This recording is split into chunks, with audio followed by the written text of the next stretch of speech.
Roadmap materi keislaman. Yang pertama yaitu prinsip yang berisi siddiq atau kebenaran, tablik atau publikasi, masalah atau kepentingan umum, dan juga watia atau keberimbangan. Dan kedua yaitu elemen.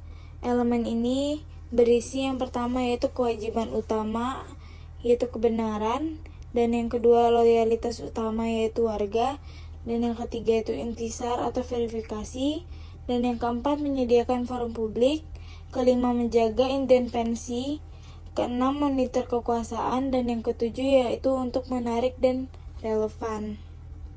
Dan yang ketiga yaitu kode etik. Kode etik ini berisi pasal 1 yaitu independen, pasal 2 yaitu profesional, pasal 3 yaitu berimbang, pasal 4 yaitu tidak menyebarkan berita bohong atau hoaks, pasal 5 merahasiakan narasumber, pasal 6 tidak boleh bermaswa, pasal 7 narasumber tidak boleh terpaksa, pasal 8 tidak menceritakan kasus yang belum pasti, pasal 9 tidak bercerita gosip, dan pasal 10 yaitu memperbaiki berita yang keliru.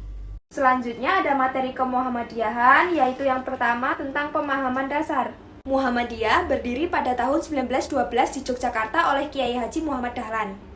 Lalu ada latar belakang sosial dan keagamaan. Saat itu masyarakat Indonesia banyak dipengaruhi tahayul, bid'ah, dan kondisi sosial yang terbelakang. Melihat hal ini, Kiai Haji Ahmad Dahlan mendirikan Muhammadiyah untuk membangkitkan umat Islam agar kembali ke ajaran yang murni dan berperan dalam kemajuan bangsa. Pemahaman dasar mengenal sejarah berdirinya Muhammadiyah. Kiai Haji Ahmad Dahlan 1912. Memahami latar belakang sosial dan keagamaan lahirnya Muhammadiyah.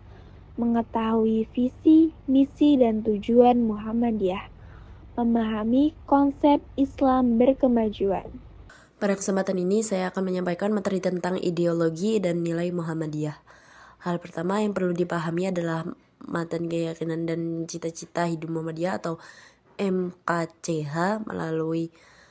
Melalui MKCH kita dapat mengetahui arah perjuangan serta tujuan besar Muhammadiyah dalam membangun kehidupan umat. Selain itu, kita juga perlu mengenal matan keyakinan hidup Muhammadiyah yang berisi prinsip dasar sebagai pedoman berpikir, bersikap, dan bertindak agar selalu sesuai dengan nilai-nilai Islam. Selanjutnya, penting untuk memahami kepribadian Muhammadiyah.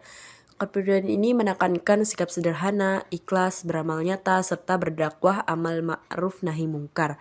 Nilai tersebut bukan hanya sekadar teori, tetapi harus diwujudkan dalam perilaku sehari-hari. Prinsip amar ma'ruf nahi mungkar berarti mengajak kepada kebaikan dan mencegah keburukan. Dan hal ini seharusnya menjadi pegangan hidup dalam organisasi maupun dalam kehidupan sehari-hari.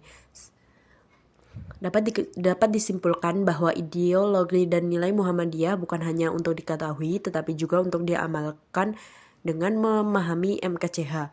Mengenal kepribadian Muhammadiyah serta meneladani prinsip amal ma'ruf nahi mungkar, kita dapat menjadi pribadi yang lebih baik sekaligus bermanfaat bagi masyarakat. Beberapa gerakan dan amal usaha Muhammadiyah ada di bidang pendidikan, yaitu TK, SD, SMP, SMA, bahkan perguruan tinggi. Lalu di bidang kesehatan ada RSPKU Muhammadiyah dan berbagai klinik. Di bidang sosial dan ekonomi ada panti asuhan, koperasi, dan lembaga zakat. Lalu di bidang dakwah dan keagamaan ada masjid dan majelis taklim. Kaderisasi yang dimana bisa mengikuti organisasi otonom seperti IPM, IMM, Pemuda Muhammadiyah, dan Nasyiatul Al-Syiyah. Kemudian mengikuti pelatihan kader dasar hingga madya hingga lanjutan, serta menumbuhkan jiwa kepemimpinan, dakwah, dan pengabdian.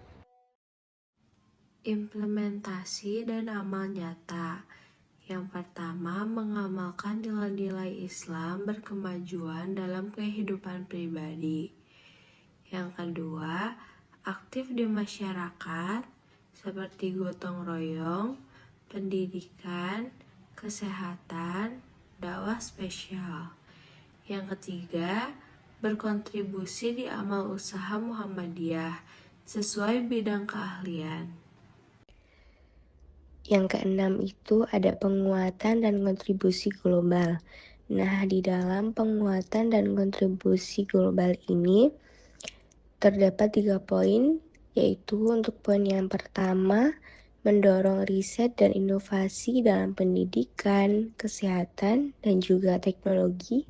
Yang kedua, menjadi representasi Islam rahmatan lil alamin di tingkat nasional dan internasional. Dan yang terakhir atau yang ketiga, ada membawa semangat Muhammadiyah untuk perdamaian dan kemanusiaan.